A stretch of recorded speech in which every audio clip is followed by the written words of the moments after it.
Wonderful story of love. Tell it to me again. Wonderful story of love. With the immortal strain. Angels with rapture announce it. Shepherds with wonder receive it. Sinner, oh, won't you believe it? Wonderful story of love. Wonderful story of love. Wonderful story of love. Wonderful story of love. Wonderful story of love. Wonderful story of love. Though you are far away, wonderful story of love. Still he doth call today. So, chapter 23, verse 33. Again, the Lord spoke to Moses. That is a recurring theme, not just through this book. Each chapter essentially has started that way, but also in this particular chapter, each one of these feasts starts that way. Point simply being that these were not things that were dreamt up by men. These days were given by God. So again, the Lord spoke to Moses, saying, and there's a page turn, speak to the sons of Israel, saying, on the 15th of this 7th month is the Feast of Booths for 7 days to the Lord. On the first day is a holy convocation. You shall do no laborious work of any kind. For 7 days you shall present an offering by fire to the Lord. On the 8th day you shall have a holy convocation, shall present an offering by fire to the Lord. It is an assembly.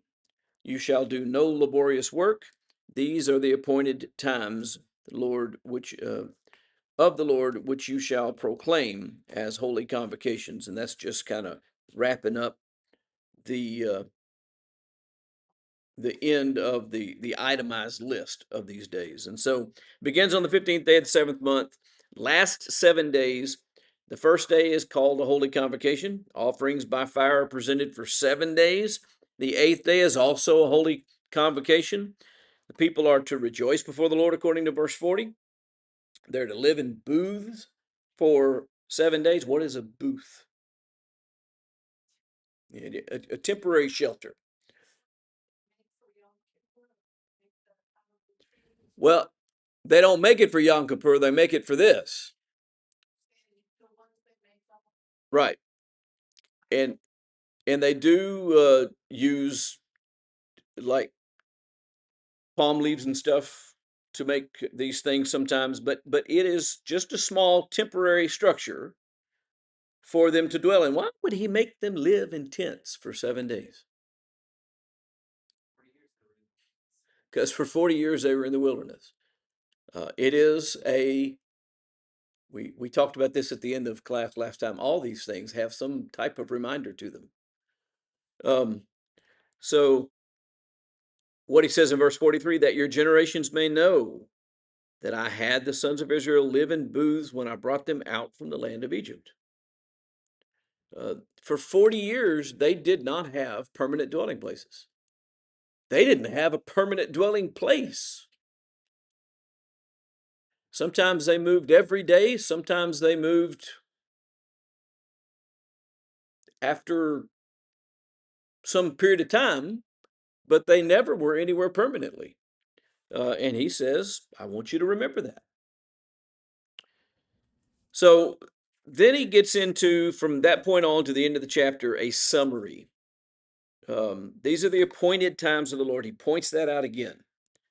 Appointed carries with it the idea of what?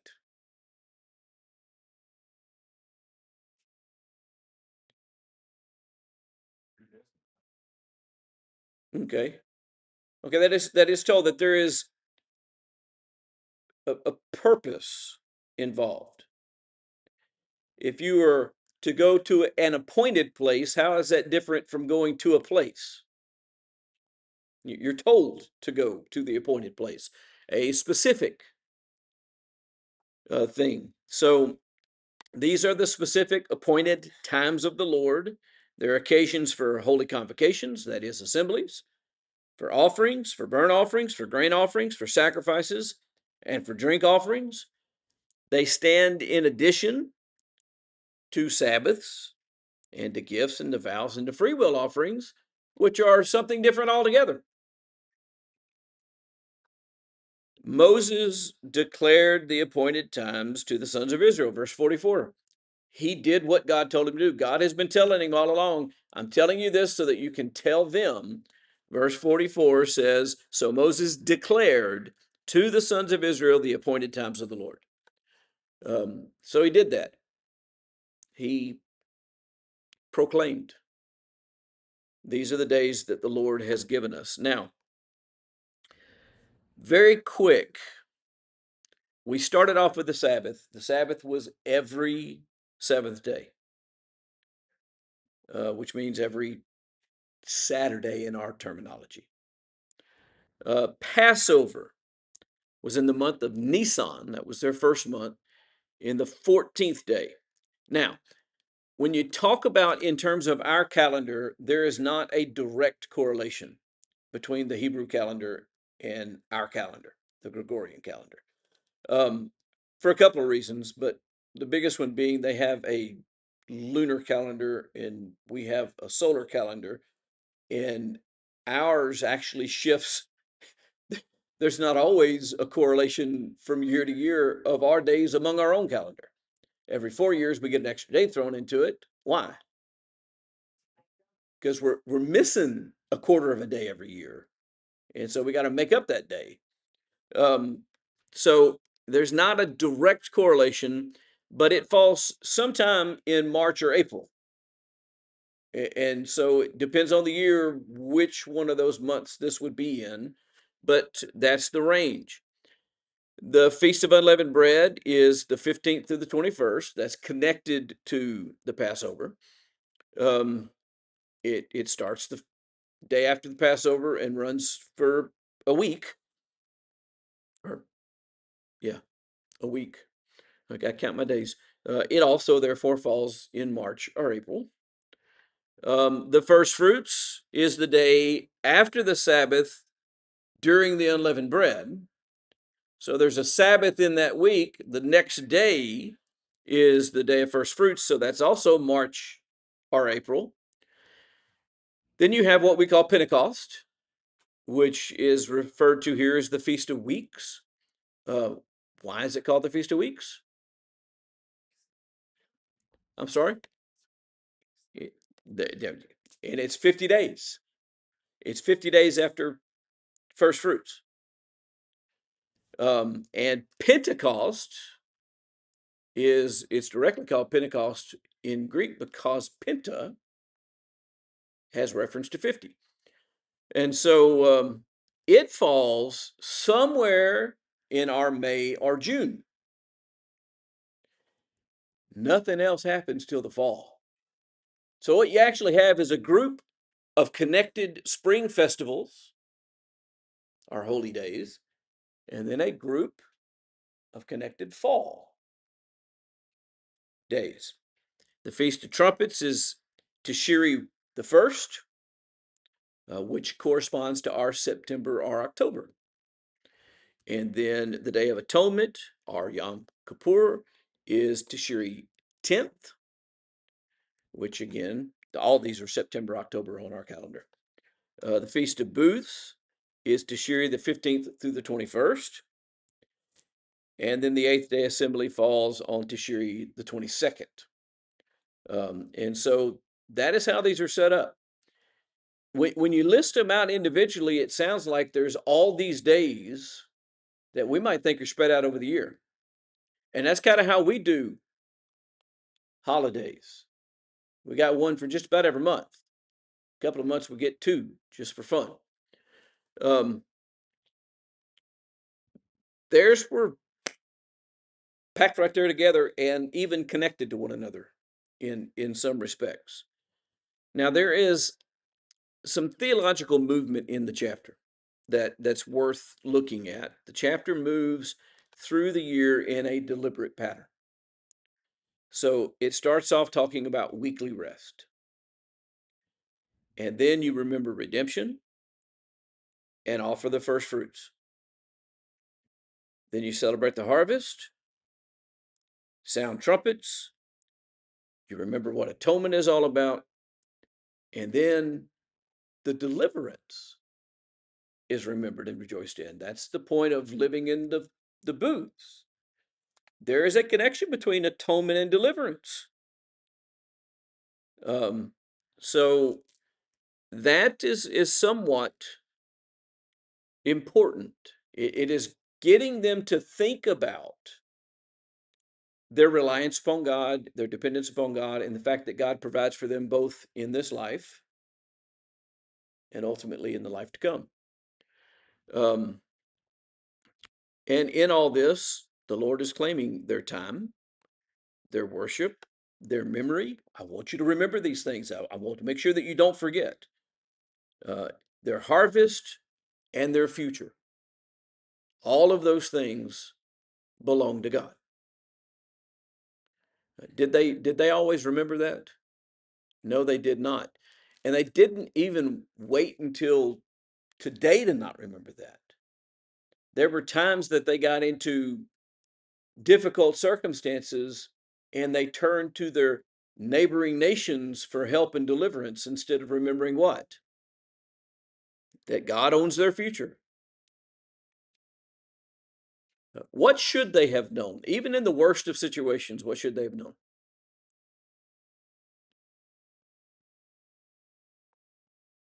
That Yeah, they were carried away into captivity a couple of times. Jerusalem was destroyed a few times. But what should they have known despite that? Well, not just that God's in charge, but that they weren't going to go anywhere. We see a couple of times where that aspect of our faith and trust in God shines through. In Abraham's story, when he's told to kill Isaac, he knows at that point, or by that point, I should say, that even if he kills Isaac, that God would do whatever was necessary to make a great nation of him from Isaac, such that by the time we get to Hebrews and it talks about it, it says what? That he knew that God would even raise him from the dead if that's what was required. So this idea of no matter what happens, God has the future. And he's made some promises. And his promises can't fail. So no matter what happens, these things are still going to come to pass. Another situation with that is with the story of Ruth. And Mordecai has that faith. When he says to her, hey, you may have become queen specifically for this time so that you could deliver the people. But if you don't do it, God will raise up someone else to deliver them. Why did he say that? Well, because he believed in the future that God told him about, and therefore they could not be eradicated from the earth the way that the threat was being made. He said, look, we're going to be delivered one way or the other, but if God brought you to this day for this purpose and you don't do it, that's going to be a problem for you. But it's not going to be a problem for the nation, because if you fail to do what your responsibility is, God will raise up someone else to do it, because God has made a promise. He's going to see that promise through. And that takes a lot of faith to be able to look at these situations and these circumstances and to be in that kind of peril, and to realize, by the way, that that does not mean that I as an individual am going to survive.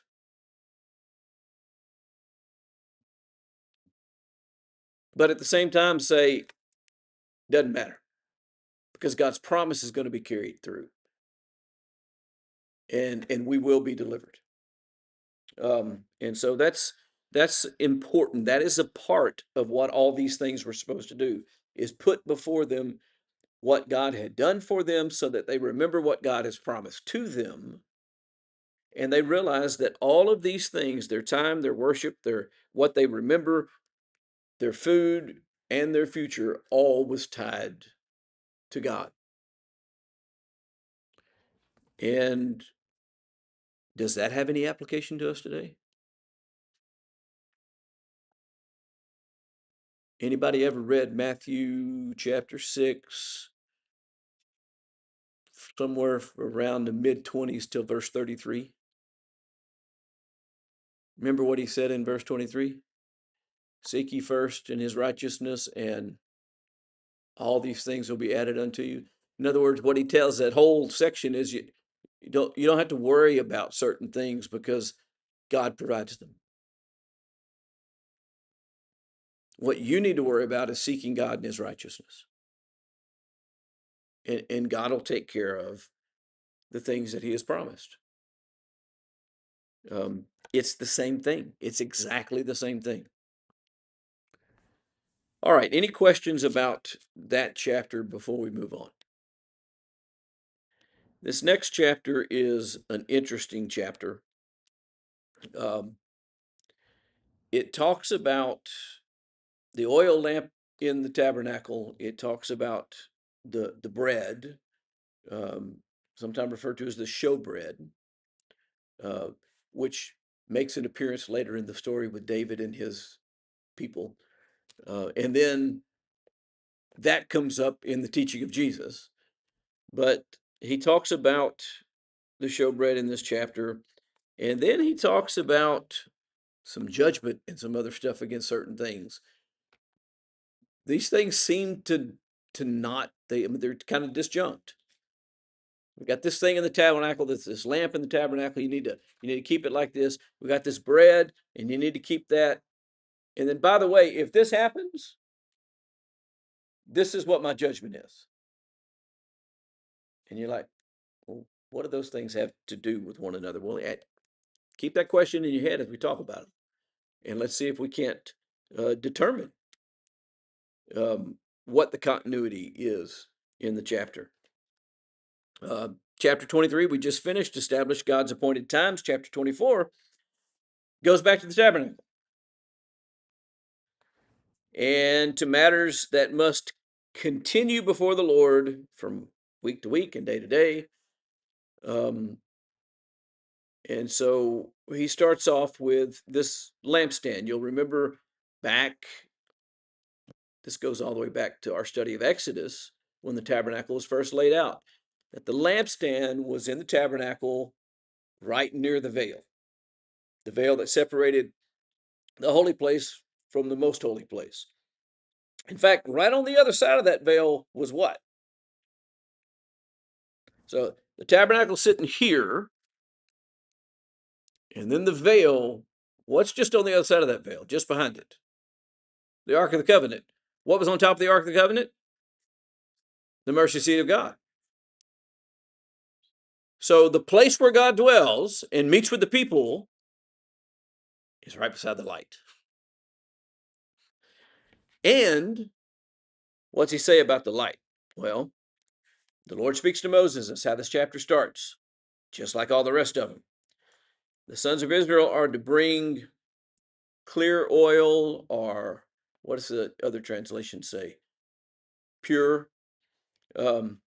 It's not the remnant stuff. It's the good stuff.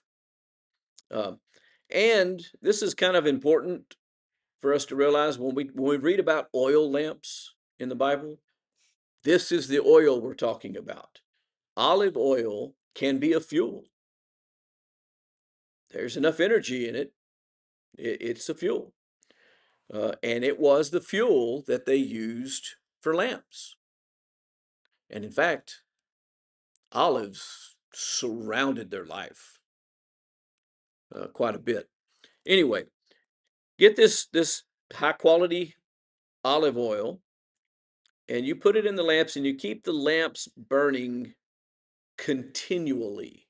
Okay, what does that word mean? Okay, and nonstop or without stopping is one possible definition. Constantly is a synonym. You know what else is a synonym though? Regularly, which is a completely different idea than constantly. So the context has to define what it means.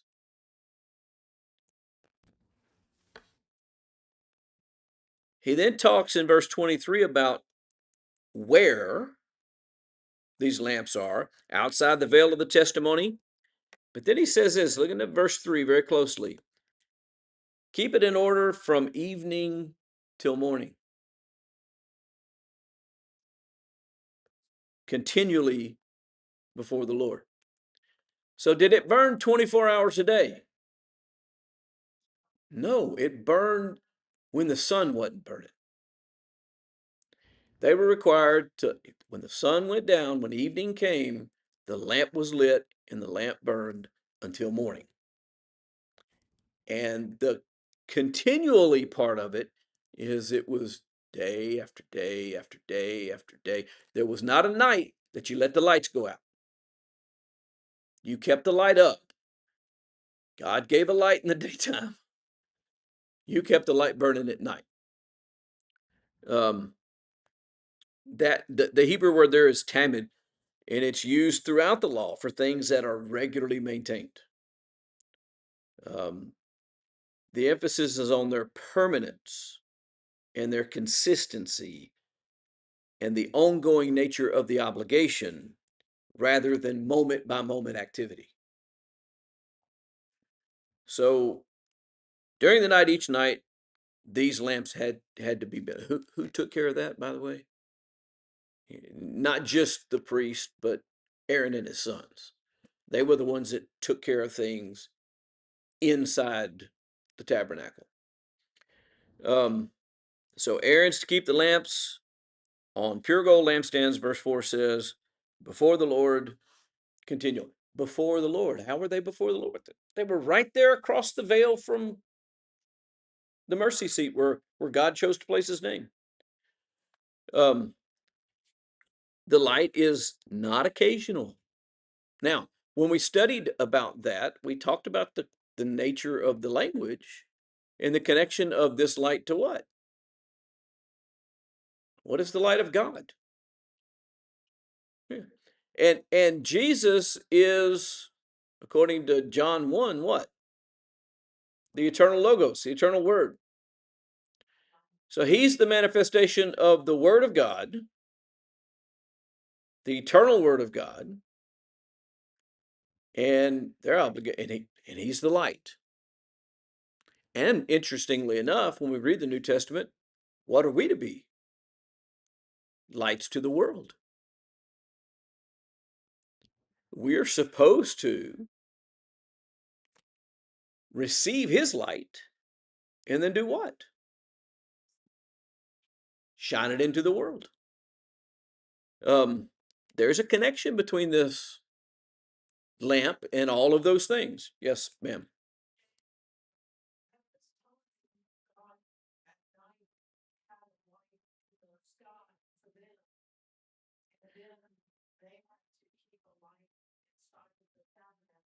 Okay, sort of. There was a column of fire by night. How bright that was, I don't know. It could be seen. There was light emitted. How much, I don't know. There's also a lesser night that governs the night, which is what? The moon. That goes all the way back to creation. This is something different. This is a light connected to the tabernacle of God, connected to the presence of God himself. And it was intended to, the tabernacle is always lighted. We are to dwell in the light as he himself is in the light.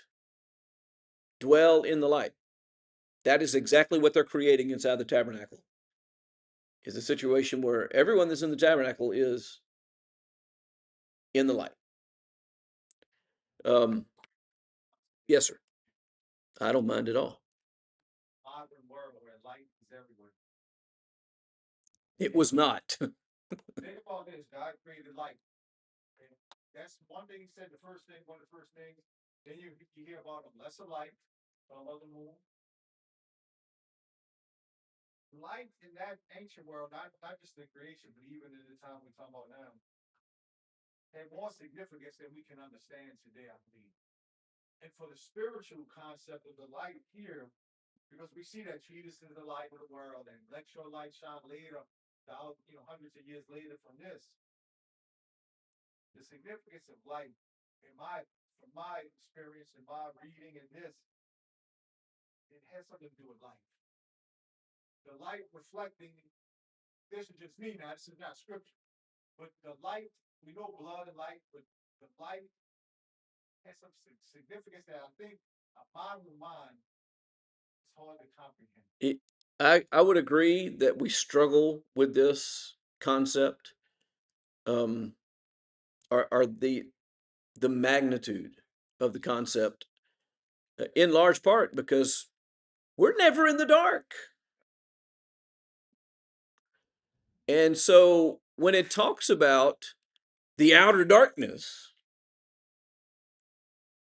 when it's discussing being removed permanently from the presence of God, being in the outer darkness, we have trouble appreciating exactly what outer darkness means because we're never really in the darkness. One time in my life, well, probably more than once, but one time in particular that is burned into my head, I was in utter darkness. And it was in Carlsbad Caverns when they flipped the switch and turned the lights off. And it is pitch black. And our guide pulled a tiny little pin light. One of those things that Radio Shack used to sell on the, just a single battery controlling a tiny little bulb. And he lit that up. And that, by the way, that was before LEDs. This was a little tiny incandescent bulb. And and it was like the sun was shining from that tiny little light because it was so dark. And it was very comforting. The moment the light hit you, even though you still couldn't see anything, you could see a whole lot more than you could before. Yes, sir.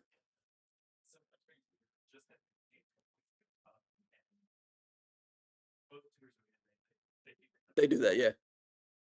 The one that was interesting was they turned up like one thing. Now they also have to say everybody can cover up all your watches and phones and everything that's glowing. But they get everybody to do that, and then the tour actually pulled out a candle, and she lit a like 3-inch long candle, right? Like a birthday candle? Yeah. And it was like, and she was like, "This is one candle power of light." And it was amazing. Yep. Now, if you were needing to see details, that would not nearly be enough light. But again, the contrast between that little bit of light and no light is dramatic. With God, you are never in the dark. Yeah. Think about that. Which is connected to this idea. You don't remember the height from which you fall, and I will remove your lamp. To all the churches, that the thing he was going to do was take their lamp from them. Take their light. Their light is significant. Romans 1 talks about people who, though they knew God, refused to acknowledge him as God, replaced the truth with a lie. And what does it say that he did? Anybody remember? He gave them over to their own desires. You know what that means? He quit sending them light. How did he present himself to Moses? First time in a burning bush. Light has to do with fire, also purification, and the purity of fire brings light. Remember, the light we're talking about here is not electricity light. It's like the question said, a candle. That's a different type of light than the light we're looking at right now. But I didn't want to draw you off track. Yep, no, that's okay. The next thing he talks about, but keep in mind, he's defining the perpetual characteristics of the tabernacle. It was always lighted. Then he talks about the bread of the presence. It starts around verse 5. Then you shall take fine flour, bake 12 cakes with it. 2/10 of an ephah shall be in each cake. He gives them a general recipe. 2/10 of an ephah of flour. He doesn't tell them exactly how much oil, but enough oil to do what? To make a cake of bread. He then tells them to arrange them. Not just tells them to arrange them, but how to arrange them. They're to be in 2 rows. There's to be 6 to a row, and you put it on the table before the Lord. You know what was right there beside the lampstand? The table for this bread. And what, before we go any further, what does bread represent? Life, sustenance. Listen, you cannot live without bread, and you cannot live without light. You know who provides bread and light? God. So that's the same thing as saying that God does what? Provides life. Now, if this room always had bread and always had light, then inside the tabernacle always had life. They are to put frankincense on each row as a memorial portion. When do we hear about frankincense? Okay, they brought it to Jesus' birth. It is a costly thing. Every Sabbath, the bread is set. Who's the bread of life? Let me just ask that question. Christ. That may have something to do with why he was brought frankincense. Every Sabbath, the bread is set in order before the Lord continually. Same language as the light. Now, how often was this bread set out? Every Sabbath. Continually. Again, this continually doesn't say that you were continually setting bread on the table. It was that there was a persistent, continual practice of putting this bread on the table and leaving it for a week. The bread is presented on behalf of the sons of Israel as an everlasting covenant. Verse 8. So there's a connection to the covenant between God and his children. And then it says in verse 9 something very interesting. And it shall be for Aaron and his sons, and they shall eat it in a holy place, for it is most holy to him from the Lord's offerings by fire, his portion forever. And so Aaron and his sons, the ones who were charged with tending to these things, when they put fresh bread out, took this week-old bread and ate it. And the significance of saying it has to be eaten in a holy place is what? They didn't take it home with them. They didn't carry it out and bring it when they went fishing, or bring it out to the fields to have a snack, or bring it home for their dinner. They stood there in the holy place and they ate that bread. Where do we get our sustenance from? Where do we get our bread from? God. Where do we get it? In his presence.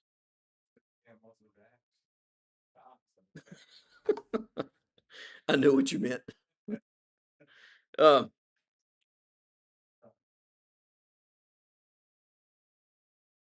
It is most holy to him from the Lord's offerings by fire.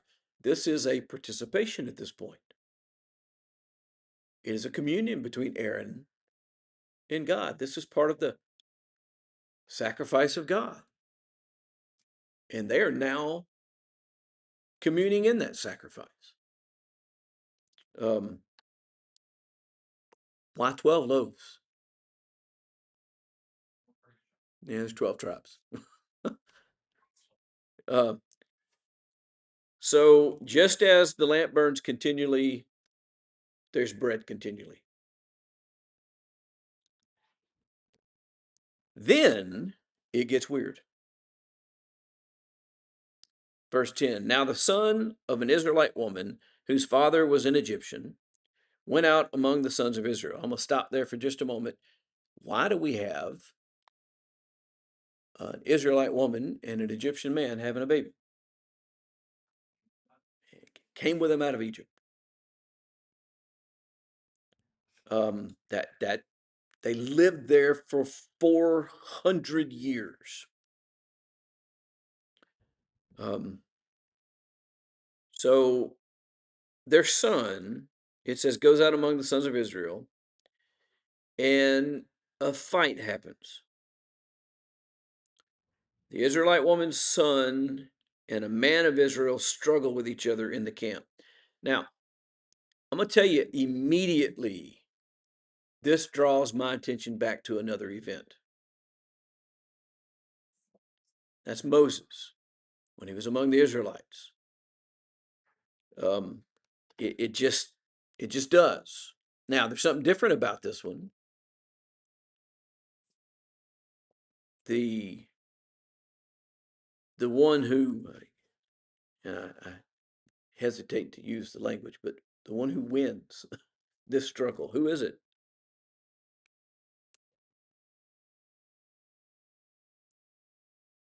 The son of the Israelite woman blasphemed the name of the Lord and cursed, and they brought him to Moses. So we got this fight, and this blasphemy takes place. And he curses. And he's brought to Moses. And the mother is, I think, identified here. The daughter of Dabri of the tribe of Dan. I don't know if there's any significance to that information other than the fact that we are very clearly being told what? This is not just a story. This is actual events. This thing happened. There are specific people involved.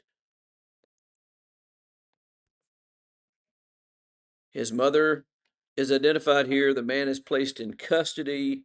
It says in verse 12, until when? Until the Lord's will be. They don't know what to do. So they're like, we're gonna keep him under arrest. They put him in jail until they knew what to do with him. And then the answer comes. Should I stop right now and give the answer next time? Or y'all want to take 2 minutes and finish this?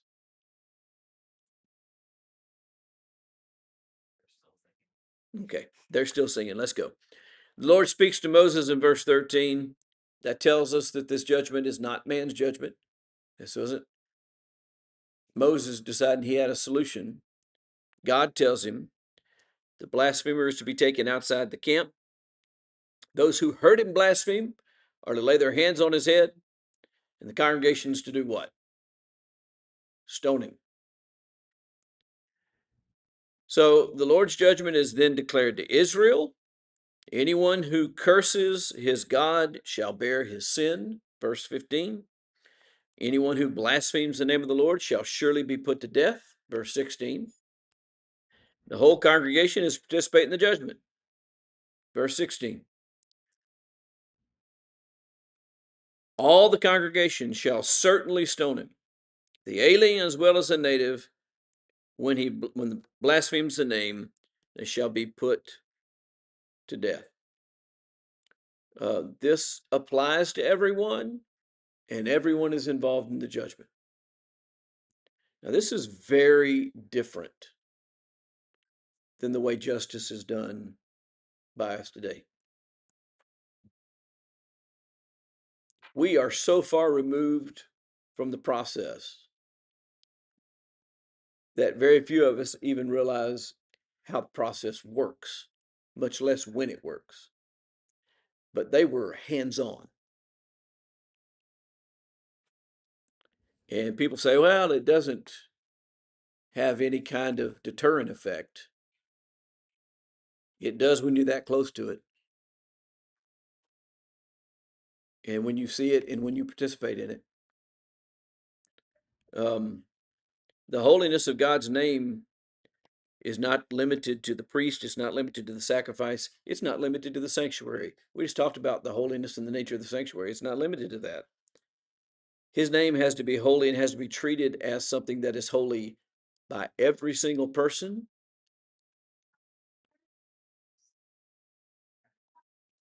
all the time. And if you don't, then you die. What happens today to someone who blasphemes the Lord?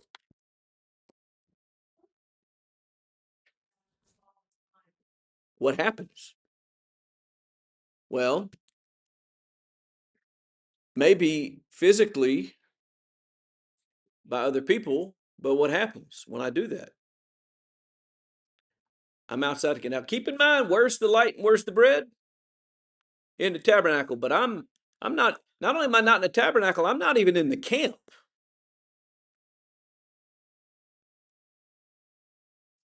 And I'm put to death.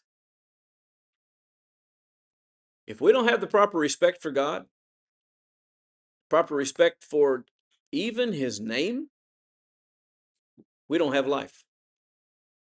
We don't have light. We are excluded from the people who have access to the blessings of God. And that is a significant thing that we need to be aware of. All right. Lord willing, we will pick up in verse 17 and continue with a discussion about justice under the law that becomes quite significant. Wonderful story of love, tell it to me again. Wonderful story of love, with the immortal strain. Angels with rapture announce it, shepherds with wonder receive it. Sinner, oh, won't you believe it? Wonderful story of love, wonderful story of love. Wonderful story of love, wonderful story of love, wonderful story of love.